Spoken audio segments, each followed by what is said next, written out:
Hi, everyone, and welcome to the Dance Teacher Pep Talk. I am your host, Amanda, and I am so glad you are here. This is a space for dance teachers and anyone interested in teaching dance who is looking for motivation and fresh ideas. As teachers, we spend our days motivating and giving pep talks to our students, and now this podcast is a pep talk just for you. We hope that it helps to ignite new ideas and even work through some deep dance related thoughts before you head into the studio. Thank you for your support, and now let's get into today's episode. Hi, everybody, and happy Tuesday. I am so excited you are here today because we have a very special episode. This is our first interview episode, and I'm so excited to be able to introduce to you not only one of my greatest teachers, but a lifelong mentor and now one of my very best friends, Jennie Membrino-Nano. I am so beyond excited to have her here. Jennie has been a prominent modern dance teacher in the New England area for the past 30 years, and this episode really dives into Jennie's journey as a dance teacher, the challenges that she's faced, and some of the highest points of her career as well. She also talks in this episode about the importance of modern dance in the studio setting and the benefits for your dancers. So, this is definitely an episode you don't want to miss out on. Aside from her incredible teaching, Jennie is an amazing choreographer. She has won many awards regionally and nationally. And aside from the awards that she's won, her work is truly amazing to see. And she has her very own modern dance company, Jennie and Company, who is actually putting on a performance this November. And we have all the information about that in today's show. Jennie is one of those teachers and choreographers that doesn't just teach dance. She nurtures, she cheers you on, she is there for you, and she is, in her own way, almost like a life coach to the students that she has through the years. It isn't just about the movement, but about the growth as a human in her class setting. And though she doesn't really get into that as much in today's episode, as a former student of hers, I just wanted to make sure I shared that because I think that as dance teachers, it's something that we can always remind ourselves to add more into our classes because what we are teaching and what we are giving are lessons that are so beyond the movement itself. And Jennie is an incredible example of this. Anybody who's had the chance to have worked with Jennie or be in her class or a piece that she is choreographing knows that Jennie is all around a beautiful human being inside and out. And there is nobody more who you would want cheering you on in your corner. And I knew that she absolutely had to come on to Dance Teacher Pep Talk for all that she stands for and for all that she is. And for Jennie's company performance, at the end of the episode, make sure you stick around because I will share all of the show details and remind you of where you'll be able to find Jennie. And you can always check out the show notes as well for information on everything that we talk about today. So, without further ado, let's get into today's conversation with Jennie Membrino Nano. Hi, Jennie. Thank you so much for being here today with Dance Teacher Pep Talk. I am so looking forward to this conversation. So, thank you so much for being here. Of course, I'm really excited for this. So. Awesome. I know you very well, but the audience might not. So, for the audience, could you tell us a little bit about your journey in dance, how it started? Did you go to school for dance, or what did the start of your dance journey look like? Sure, I'd love to share that. It's kind of a unique story where I did start dancing at a much later age than most. I was in high school. I went to Lunenburg High School and I saw a dance company or dance studio called the Guild Dancers perform in an assembly. And I was just absolutely awestruck. I just couldn't believe it. I thought it was so incredibly creative. And one of my friends was actually in the studio or trained with the studio since she was little. And I instantly went to her and said, I really want to do this. I want to I loved what you guys did and I just want to be part of it. So I ended up just signing up. And my first year was my junior year of high school. And I started with one modern class a week. They were primarily actually a modern dance studio. So I started with one class a week. And then my senior year, I loved it so much that I got invited to a what's called a composition class, essentially a choreography class. And so I took one modern class and the choreography class. And at that point, I really couldn't get enough of it. And thankfully, I had very, very supportive parents who, when I went to them and said I wanted to go to college for dance, they agreed and they helped me find a place that they thought would be a good fit. I honestly felt like I needed to go to college for dance because I was kind of further behind than most dancers. Most dancers start at such a younger age. And I was basically 16, 17 years old when I started. So I went to the University of Arts in Philadelphia and I actually received a BFA in dance, modern dance specifically. And then from there, that was pretty much the majority of my dance training. And then I graduated, and then kind of the next phase of my dancing, teaching, and all that came about. I absolutely love that part of, well, this whole story of yours. And that was partially too why I wanted to share this with the audience because I think for so many, they feel that if I didn't start dance at a young age, then I won't have success or I won't have a career with it. And so I love that your journey started later on and just seeing all the success that you've had, even having started later on, I just feel it like can show anybody that if they find dance and it brings them joy and passion, that it can be a journey for them too. So, thank you so much for sharing all of that. And okay, so after you said you went to University of the Arts, Mhm. and after you left there, what were some of your first jobs like? Even like, maybe not necessarily dance jobs, but like dance related jobs. Like, what did you do once you left school? Well, when I first graduated, it was, that scary moment where you're like, what do I do now? Especially as a dancer, it's not like I had this big career, lucrative career in front of me. So I knew I wanted to kind of try to go out there and audition and make it into a dance company. That was very short lived, just because obviously in that stage it didn't really pay the bills quickly. And I loved choreography, and it was something that I really couldn't find around where I was. When I did first start teaching, I started at a couple local studios and I also did some musicals, which was kind of a good way for me to choreograph. It was a little more structured, obviously, because those are set, but I still had some creative freedom. And I did really enjoy doing that, and it kind of got my creative juices going a bit. Teaching at some local studios too. Obviously, it's hard when you first jump into teaching at especially such a young age, because I was at the time, I guess I was around 22.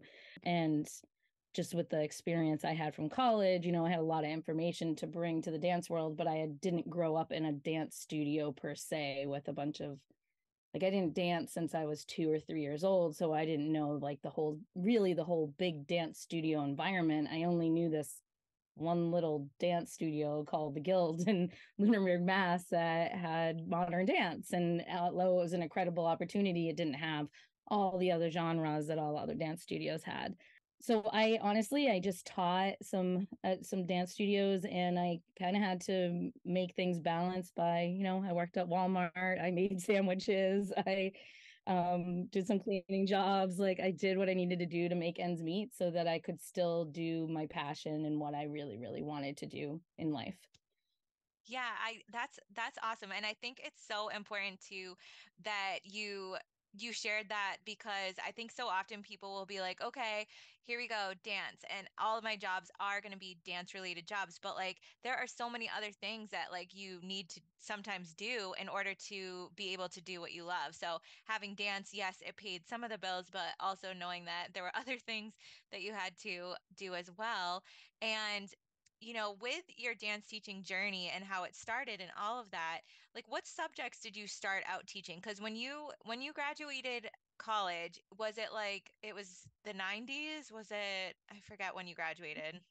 I graduated in 1994. Yeah. I had to find a job the old fashioned way, like look in the newspaper, see who was like hired. At the time, there was a local dance um, place that sold dancewear, and it's called Dancers Boutique, and they knew of jobs like studios that were looking for teachers. So that was kind of more like that. Like you didn't jump on Indeed or jump on, the internet and find a job and apply for it. So it was a little harder. But yeah, I started, I think I've been teaching for almost 30 years now.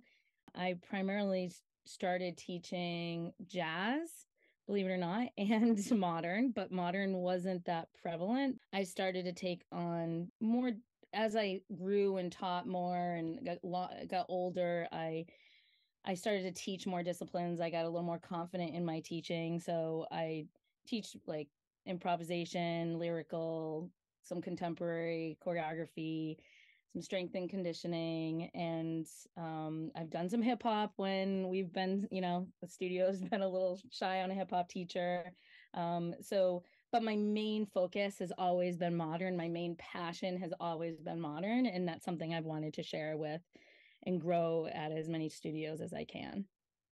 That's awesome. I know that in the intro I did like kind of speak on how growing up you were my teacher, my mentor and all of that and I think it's like so cool. Like I always look back and think about this because when we started the studio very much like it had ballet, jazz and tap. Like I think those were like the three main things. And also going back to your point on how you didn't really come from a studio background in the sense that like you weren't raised through the levels of things like seeing, okay, you went through jazz one, two, three, or whatnot. Like you didn't go through those progressions in the studio sense. And so now, like knowing that and looking back, I think it's so cool how you were able to create your classes and your programs because like for me, I don't know how I would have like pulled that out into my teaching now if I hadn't had that knowledge of the structure and like the progression of things. And so I guess where I'm going with this too is so when we had the studio when I started at it, it was just like ballet, jazz, and tap. And then you came in and you started offering modern. And Mhm. modern, it was just like it was something that like we didn't really know a lot about, like completely honest. Like I didn't know of other disciplines outside of ballet, jazz, and tap. But I mean, this was the 90s. And, I think eventually we had lyrical in there too, like soon around modern. And maybe it was like modern first and then lyrical came in. But small town Massachusetts studio type of thing, it wasn't like we were also seeing the big companies. We weren't really seeing like the performances or like the dance companies. They didn't come to our area. Like if you wanted to see dance, like you would need to go like closer to Boston, well, professional dance of like that type. And so when you came in and brought modern, it was just like so refreshing and so different. And I remember like everybody like really like jumped on taking it. And so and I know you mentioned this too, like you start off with jazz and a little bit of modern, but like when you began teaching modern, did you see it in a lot of dance studios or was it like not very prevalent in the studio setting? Like, did you bring the program to the studios you taught at? Yeah, I pretty much brought the programs there. Like they might have been interested in doing a modern class because I had the training, but one modern class now has the studios I teach at have developed into so many more levels of modern. Before it was like maybe, you took that one class and it had that one modern offering to the older kids. But as time grew and like I got established at the studios I was at, and the studio that I taught you at, like we started with I think just the one more advanced level dancers, or there might have been two. I can't remember exactly. It was so long ago at this point. But now we're to the point where we have like, I don't know, five different modern levels, So, and now we opened it up to starting it at age 7, where before you had to be a teenager. And so it definitely, I think, has grown a lot more throughout the years as I've been teaching at other studios and have been able to build the programs up from there, or at least at the studios I've taught at. I've been able to do that. Yeah. No, I remember that like when it first came in and how like the older dancers got to have that experience. And I think that that was what really like drew me into it. And it kind of like similar to you, like when you saw that performance at the high school that like really moved you and you were like, I need to be a part of this. Like as soon as the older dancers, like they had their modern recital piece, like I remember like so much changed for me then because I felt like I found a style of dance that like could be for me. Like, I mean, I really enjoyed ballet, I really enjoyed jazz, but like there was something about modern that like I really felt super drawn to. I don't know if it was like the abstract form or like I don't know the more like grounded like nature of it or different times there was something about it that was just really catching. And so when I went to school, like I when I started at college and stuff, when I went to school for dance, the first semester I had modern, and it was so interesting because so I went to school in Florida, but I was in a class of probably like 20 dancers. It wasn't like unbelievably large and it wasn't small either, but I was one of the very few dancers that had had modern prior to university or college or whatnot. And so it was so interesting because we'd go in and so many were taking their first modern class. And for me, I had been taking modern at that point for years. So like I feel very lucky that I had that opportunity. And so, what is your view on having modern being a part of studio programs prior to university and college dance? Yeah, I think I completely agree with what you said because I think a lot of times like the studios definitely during your time too because we're from a little bit of a younger generation, not a younger but like not 19. Older. Yeah, Yeah. yeah. The middle generation there. Yeah, the middle there.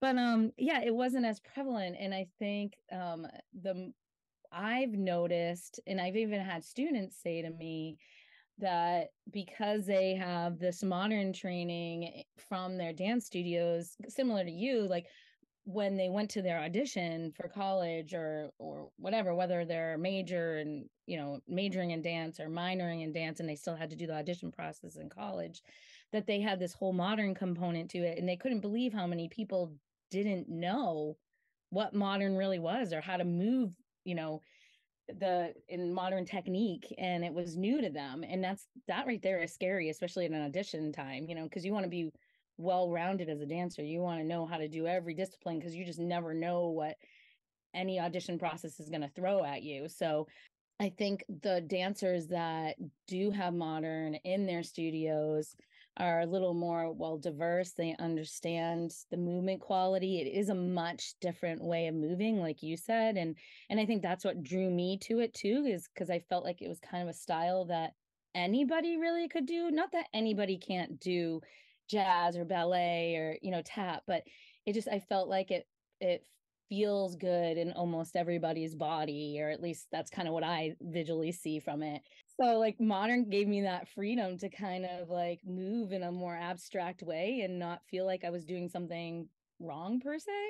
So I think like being able to be diverse like that and going into the college setting, I find that the girls or the boys that are trained in modern dance than who go to college for it, are just have a better stepping stone into to it. And their stamina, I feel like, is just stronger because, especially I know from my modern that I teach, it's a little more athletic.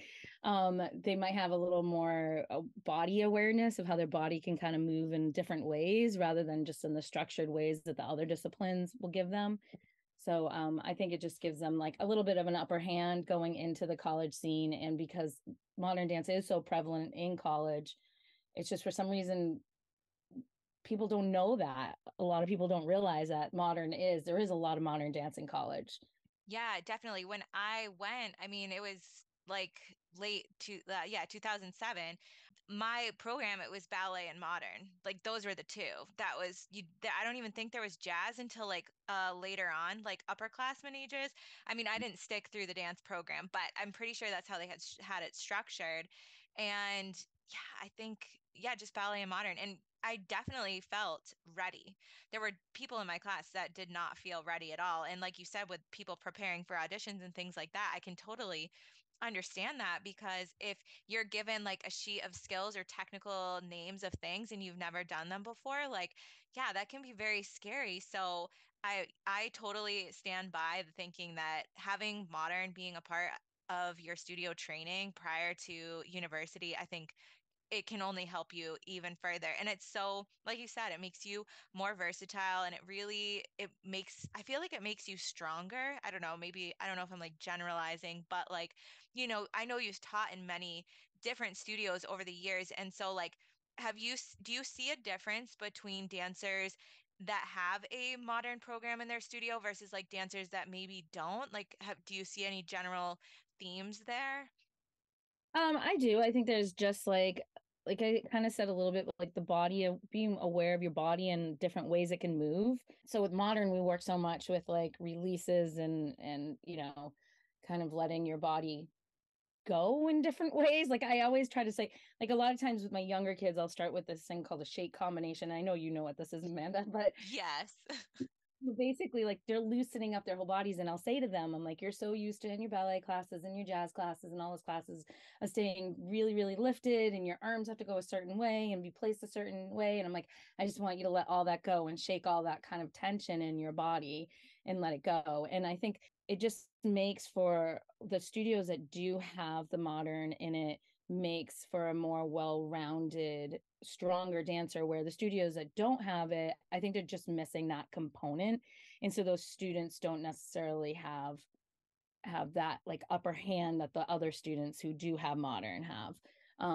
Stamina wise too, I think it really like, at least for the modern classes I teach, that it really pushes my students stamina wise. I do a lot of like drilling of steps, and I'm a teacher that's very, I believe a lot in repetition and really trying to fine tune something, and that you're not going to just learn it even in your first, second, third year.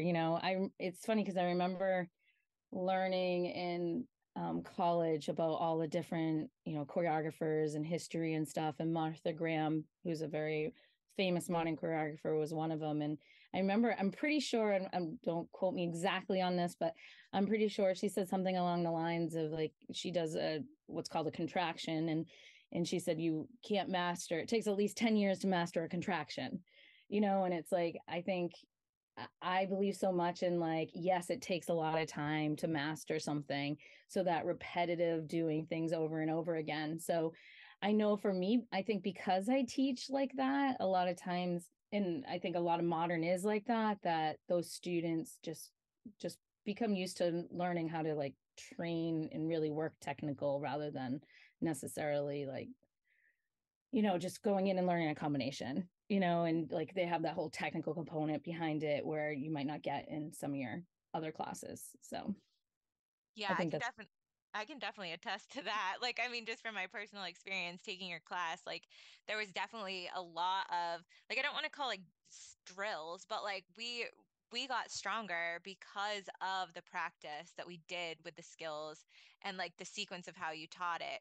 And so like I definitely felt that and it's like I could feel the progression through the years. Like looking back, I mean, during it, I might not have been like as aware, but like looking back, I can totally see the difference between like how it all like progressed together year after year. Just like you said, it like takes time to like work towards mastery. And so yeah, completely understand what you're saying. it's like when it's something like as simple as like coccyx sits, for example. Like everybody hates those.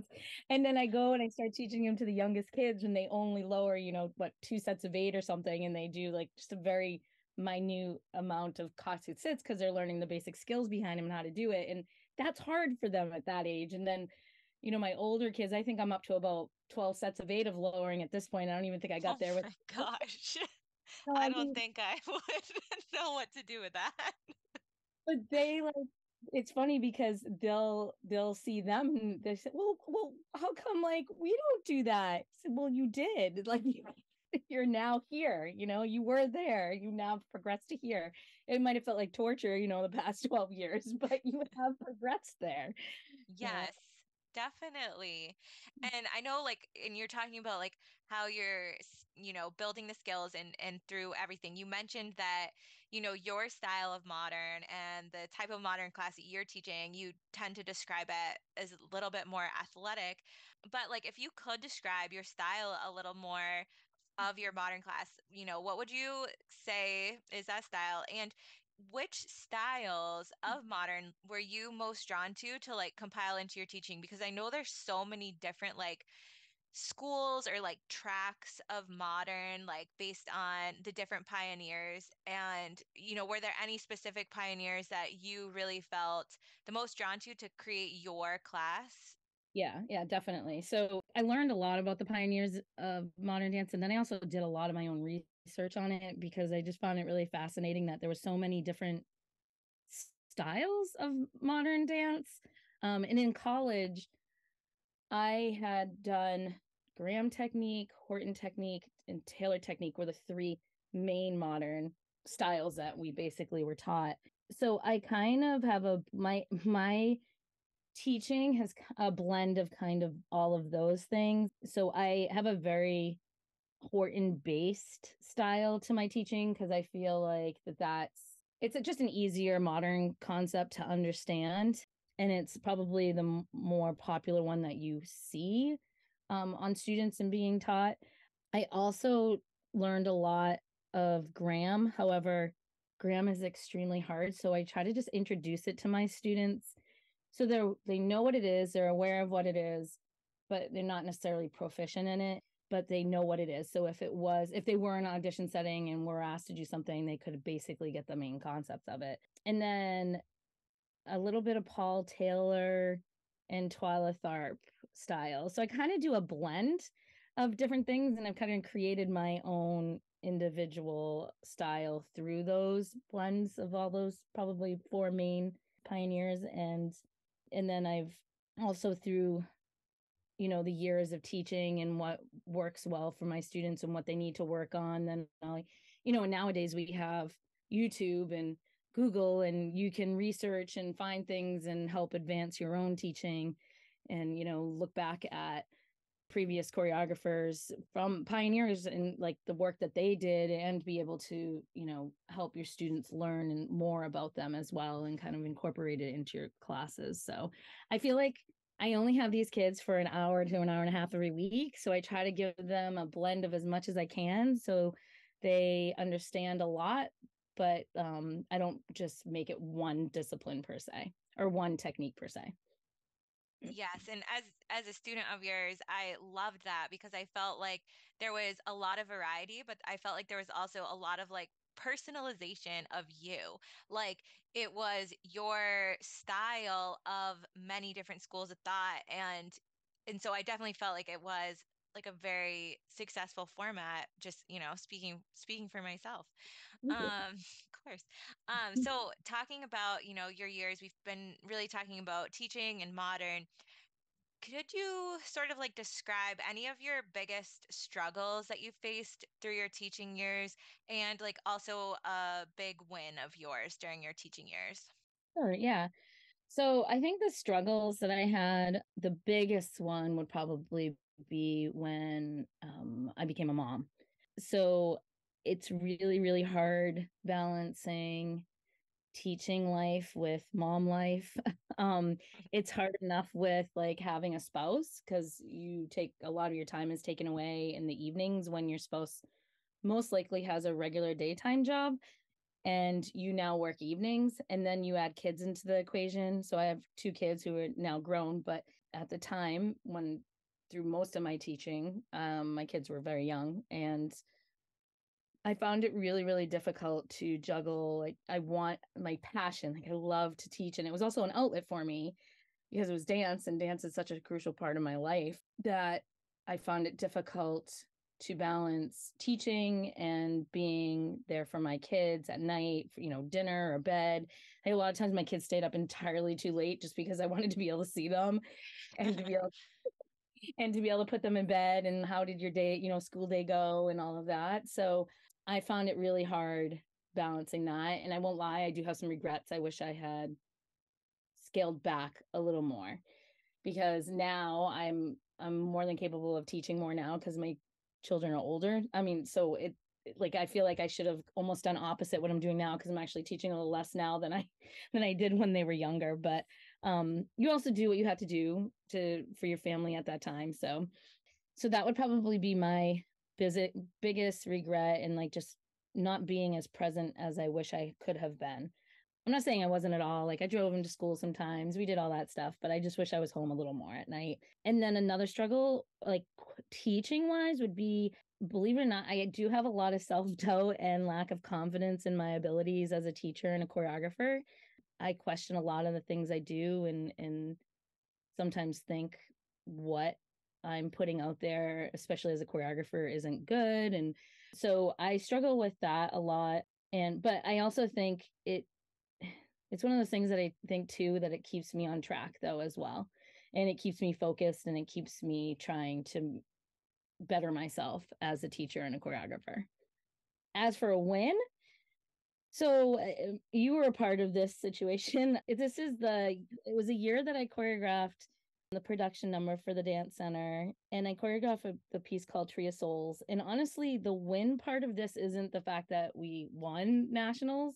The win part of this is that I felt this moment where my creativity and my artistry just like switched. It was almost like there was something hidden inside of me, and all of a sudden it unlocked, and I was like, whoa. Like this, like I was creating things that I felt proud of. I was creating things that I had never done before. I created a piece that it didn't matter to me. It honestly did not matter to me how it did in the competition world. I think I cried like the moment I saw it all put together because I couldn't believe that my own brain put that, answers. And I was like, holy cow, I can't believe I just did that.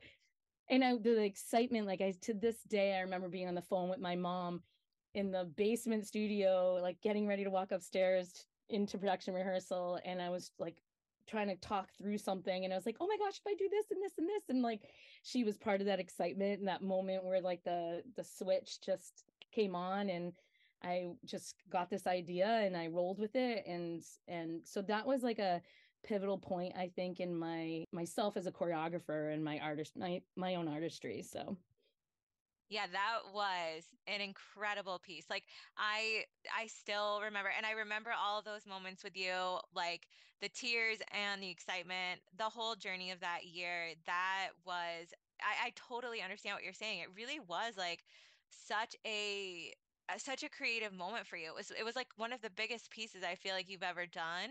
And so also like knowing the hours and work and like the time, like not even just the choreography itself, but like the costuming and all the preparation like that went into it and stuff, like it was so beyond. And I feel like everybody that saw it like said the exact same thing, like even people that we didn't know, like they'd come up to you, and it was just that was so special. And thank you also for sharing your struggles too, because the self-doubt I feel is like something that we all experience, and then it's so beautiful then to have those moments like your wins when it's like you really do feel like so proud of the work that you did, or you just so grateful for everything that you put together. And also thank you for sharing about your journey with parenthood, because like that's something that I definitely struggle with too, is just giving the time that I so deeply want to give to my family. And then also, having this really strong passion for dance, and just how to balance, and also just how to be like aware of where my time goes. And so, thank you so much for sharing all of that. yeah, yeah, it's definitely hard. And I'm so happy you were part of all of those good things too, because it was like it made it even more special to have you there with me, and Oh, of course. I mean, they were amazing moments. Like, seriously. Yes. All right. So, speaking on your choreography, I know we were just talking about one of your biggest wins, but I have left out a huge part of your journey from this podcast episode. But the reason is because I kind of wanted to end on this note a little bit. And so, one of the biggest points of inspiration in my life as a dancer was watching your modern dance company performances, because you not only taught dance, but you also are the founder and creative director of your own modern contemporary dance company, Jennie and Company. And I talk about this, to students now. I talk about it to anyone, but like growing up, Jennie and Company was such a huge inspiration for myself, because I remember I feel like back then you were doing a lot more shows, but like anytime you'd put up a flyer on the studio bulletin board, it would be like immediately like, Mom, you need to buy tickets. We have to go to the show. And it was such a huge part of my inspiration to start being interested in choreography, interested in performance, interested in just like the creative side of dance outside of, studio time. And so I remember being like a little girl, like, probably 8 years old, or what, maybe 10. And, my mom and my best friend who, danced with me at the time too, we would go to like Applebee's for dinner, and then we get to go to your shows. And so I know it's a huge part of your journey. So I really want to dive into that now. So for your company, I have a couple questions. When did you start your company? And could you talk a little bit about your initial vision for the company, like, how it started, what it looked like, all of that? Yeah, definitely. So I started my company in pretty much 1994, like right after I had graduated from college, and I realized that I wasn't going to necessarily dance professionally. I decided that I was going to teach and everything. My biggest passion in dance is choreography. Like, I love to teach, but I love to choreograph even more. So when I graduated from college, and I came back to little Lunenburg, Massachusetts, where there is basically was the time basically nothing. And like you had said earlier, if you wanted to go see a dance show, you essentially had to drive into Boston to go see something. I realized that I really didn't have any outlets, one, to choreograph. Like I really, other than teaching and maybe doing some recital work, I didn't have any outlets and that's a little more structured, but I didn't have any like create a lot of creative freedom. And that's what I was striving and wanting to do. So, and I also realized that there was nothing offered around us that you could even just go and see a show easily. Like driving into Boston was, let's admit, it's a lot of work. It takes time. It's a commitment for a lot of your night to go see a show, and it's expensive, and a lot of things come with it. So I wanted to be able to, one, offer a place where I could be have my creative freedom, to offer this opportunity to dancers to be able to perform in basically almost like a pre-professional company setting, as professional as I could make it, so they kind of understood what it would be like to be in a professional company. And then to be able to offer something to the community that they could go to, that was local, that more people would be able to enjoy, and kind of just bring a little more modern dance to the community.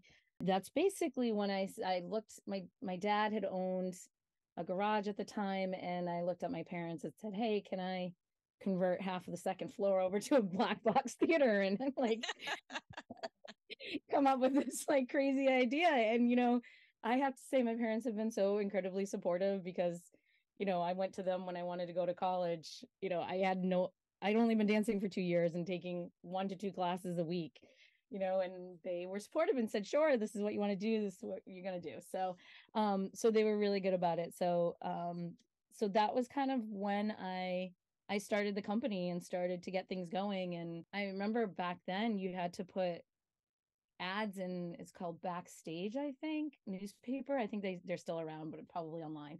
But looking for dancers to be in the company. And then I'd asked this few studios I taught at. I think I ended up asking some dancers, because at that point I think a lot of it was more invite only type of scenario, because nobody really knew who I was or anything. And just asking the more advanced dancers, like if they'd like to, you know, do this endeavor with me and be a part of the company. So at that time, and you had mentioned this, like I used to do 2 shows a year. I used to do one in the fall and one in the spring. But then as my teaching career got going more, and then competition got more prevalent in dance studios. I wasn't able to do a spring show anymore because students were so involved in competition, and so now we just do the fall.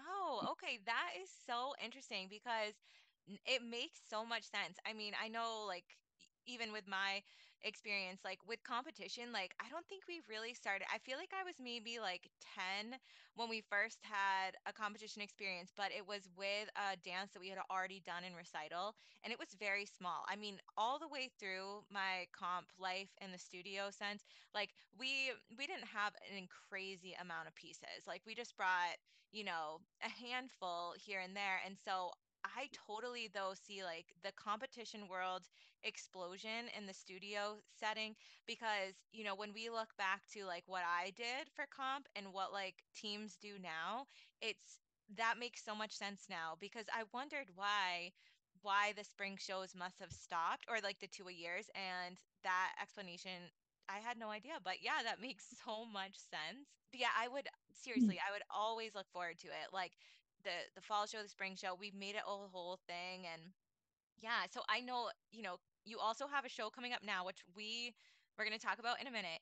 Um, but how I know we just spoke about how like the fall and spring shows are different now, but other than that too, how has your company shifted from how it was in the beginning to where it is now? Oh yeah, it shifted a lot. So I mean, at the time, I was kind of, like I said, housed in like that black box theater. That was kind of our home. We had set up 100 seats, and we did 3 shows every time we had a performance. And it was just like we couldn't even sell 100 tickets. I think the first time I sold one of the shows, I couldn't believe it. So from that point, we stopped doing shows there because we just started growing, and then we moved to a local theater pretty close to where that was. It was just in a private school, and then we started doing those, and I feel like kind of what happened was I started dwindling down to just the fall shows because of, like you said, the kind of like the competition explosion. Then I had kids and I did shows while I had kids, but they started like sometimes I had to have to take a year off. I couldn't do something. Life was just too busy. So the shows started to not be as consistent as every year.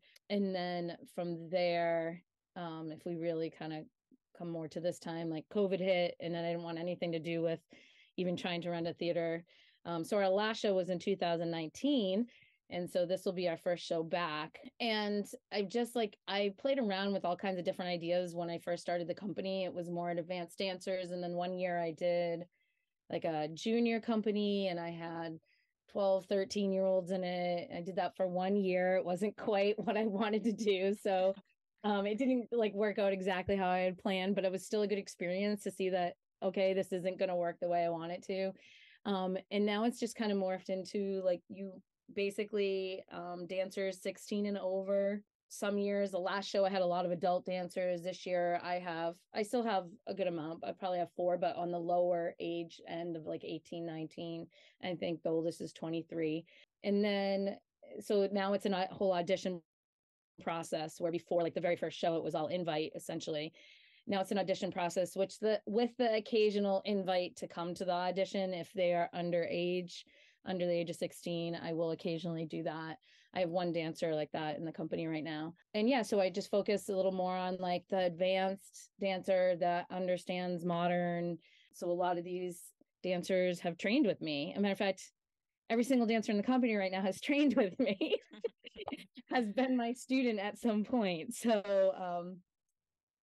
So they understand my style, they understand modern dance, so they understand what's expected of them in the company. Yeah, and speaking as an alumni, I mean, definitely all of my Jenny and Company shows because after having watched them all and being like so inspired by them growing up, like I couldn't wait to join when my time came, and all of the memories I have are just so special because it really did, like, I know you said you tried to keep it as professional as you could or professional feeling as you could, and like it really did. It felt like everything that I was doing, it felt so special. Like I really don't know how else to explain it. And so I'm so glad that I have gotten to be a part of that, and also to be able to watch the journey of your company through the years, how it has unfolded and to where it continues to go.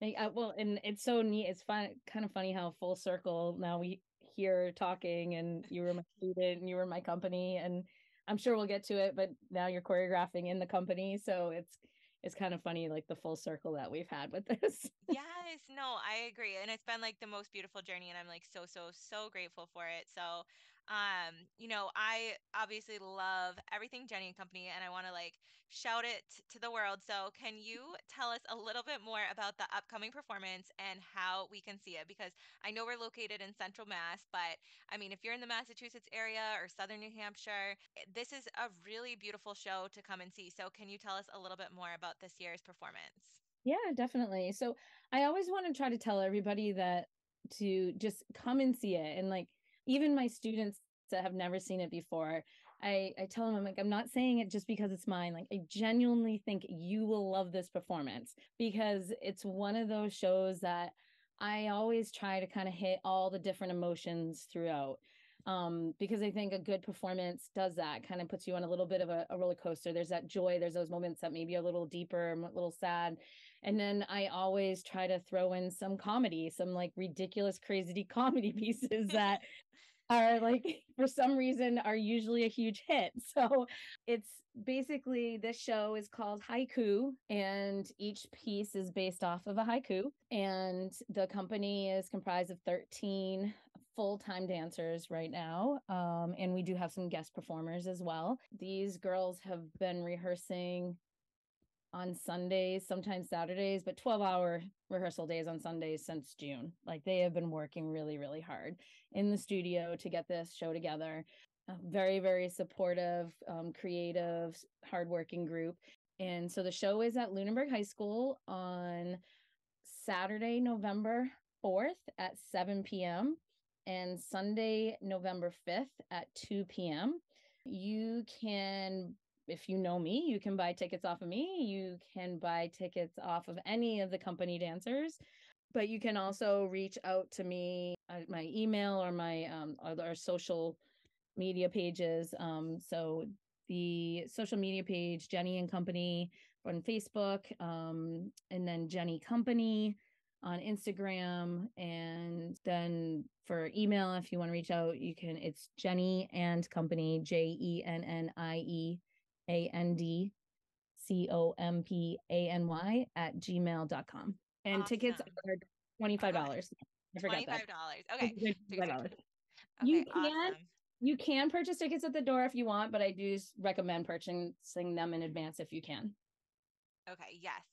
I love also that you explained a bit about the performance because you're so right. It is such a whirlwind of emotion, highs, lows, everything. And I think that is also too just what drew me to the performance as a young child because, up until then I really only had the experience of recitals. And recitals, like, yeah, they're wonderful as like an end of the season closure for studios, but like you're getting most of the time a theme of like, okay, say the theme is like, I mean, circus or something, and you've got the little kids doing popcorn, and then come out the lions and this and that. Like it's all themed like to the recital theme, but like your shows, they just go into so many depths of human emotion, and it's overall such a great experience. So I really do hope that everyone will take advantage of going to see this performance.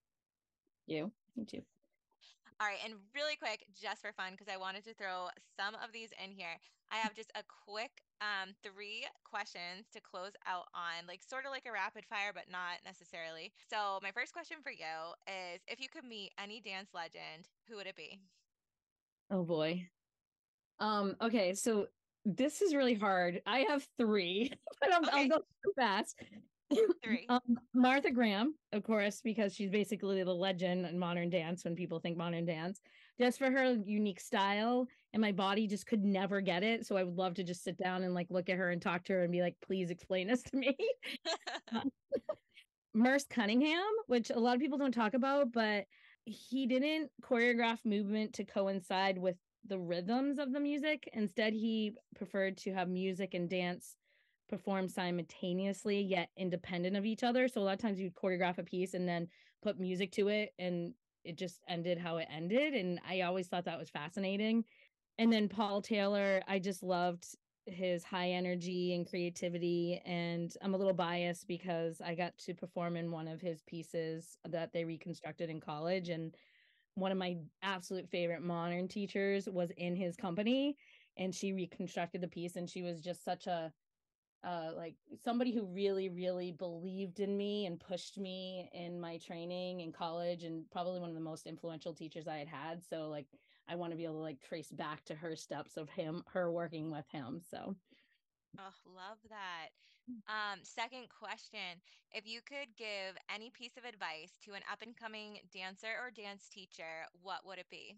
trust yourself, like give yourself time to learn who you are as a dancer and educator.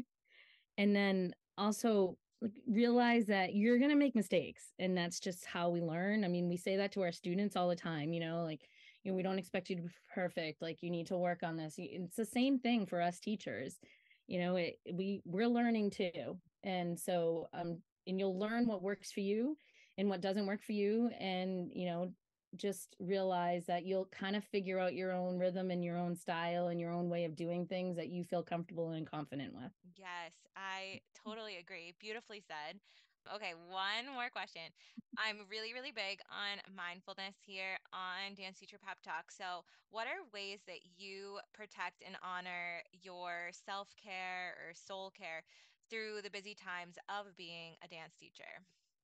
All right, this is something that I have been horrible at. Okay, honest. Yeah. Yeah. So it honestly probably wasn't until like the last year or two that I realized the importance of this, because I was always just go, go, go, go, go, go. And then I'd crash. And then I'd go, go, go, go, go and get overwhelmed and crash. And I realized that that really isn't the best way probably to be teaching and living life. So um I realized I needed to realize, like, I always had this mentality of like I needed to just, busy was good, and like, which busy isn't good, like that isn't a badge of honor to say, oh, I'm busy, you know or that like I always had to be doing something and always had to be going, and I couldn't give myself any time because that was almost being lazy, because I kind of an old school thought way of thinking. But I realized the past couple of years that's just not true. That you have to take care of yourself, and if I take care of myself, I'm going to be able to give others that I love and my students even more, and it benefits me at the same time. So my kind of go-to things now that I try to do would be like, to go for a walk or to do some meditation, to read, to maybe like give myself permission to take 2 hours and just completely immerse myself and binge watch something on Netflix if I want to. And just giving myself permission to do those things and realizing that there's nothing wrong with it. Like I need to do those things to keep myself in a healthy, happy, productive place. Yeah, I definitely think that is something that we as a society like definitely need to check in more with, that busyness doesn't equate to worthiness, that we just have to, make sure that we're living life for ourselves too and not just for that hustle or like the go-go kind of feeling. So, I love that you shared some of your tips of how you find time for yourself. And before we get going, where can we find? I know you shared your information about Jennie and Company for the show, but where can we find more information about you and all that you do? Like, where are you on Instagram and all of that? Oh yeah. Yeah, I'm on Instagram and Facebook. I'm probably more active like dance wise on Instagram. So it's Jennie Mem 39 for Instagram, and Jennie Membrino-Nano for Facebook. Okay, awesome. And I'm going to close out the show in just a little bit. But Jennie, before I do, I just want to thank you so, so much for being here today. I'm so happy that I've had the opportunity to share you with the Dance Teacher Pep Talk podcast. And I am so grateful that you were here. Well, thank you so much for having me. I really enjoyed it. And I don't want to leave without saying that you also should come and see the show because Amanda choreographed 2 pieces. So definitely come and see it. Yeah, a And little bit there too. know. Yeah, exactly. And my daughter who grew up dancing, who is now in LA, choreographed a piece. So there's all kinds of neat, like just fun little things that we think that you'll enjoy. So but thank you so much for having me, Amanda. I really do appreciate it. And I hope that I've been able to inspire and or educate or just share my journey with others with teaching and with modern dance because I am so passionate about it. So thank you for giving me this opportunity to share. Yes, of course. And you definitely, I feel, have done that today. So thank you again so much. Thank you so much for listening to today's episode. I hope that you enjoyed my conversation with Jennie as much as I did. And if you are looking for her information about her show or any of her socials, you can check it all out in our show notes. But once more, don't forget to check out her Jennie and Company performance of Haiku being performed at Lunenburg High School Saturday, November 4th at 7 p.m. and Sunday, November 5th at 2 p.m. Tickets are $25 and you can get tickets by emailing jennieandcompany@gmail.com. That's all spelled out JennieAndCompany@gmail.com. Or you can find her Jennie and Company social, which is Jennie Company on Instagram or Jennie and Company on Facebook. You can also find Jennie on Instagram at JenMem39.